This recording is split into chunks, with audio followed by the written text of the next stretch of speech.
Hi friends, today our question is if a by 3 is equal to b by 2 is equal to c by 5, then what is the value of the ratio c plus a whole square is to a plus b whole square is to b plus c whole square.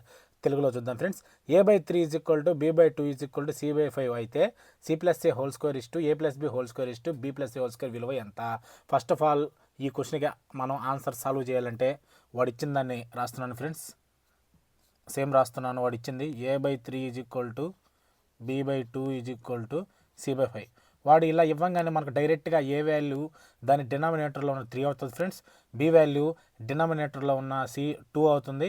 C value డినామినేటర్లో ఉన్న 5 అవుతుంది. అంటే మనకు డైరెక్ట్గా A is to B is to C values 3 is to 2 is to 5 అనమాట.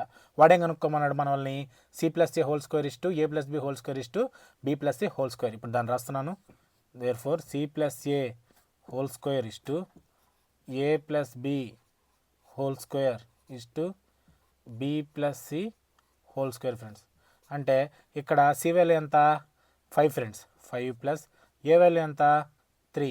5 plus 3 whole square is to A plus B whole square. అంటే ఇక్కడ A value 3, B value 2. 3 plus 2 whole square is to B plus 3 whole square. ఇక్కడ B value ఎంత friends 2. C value ఎంత 5. 2 plus 5 whole square. 5 plus 3 8 square is to 3 plus 2 5.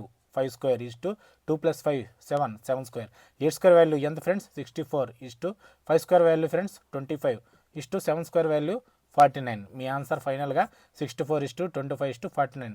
Me answer option C friends.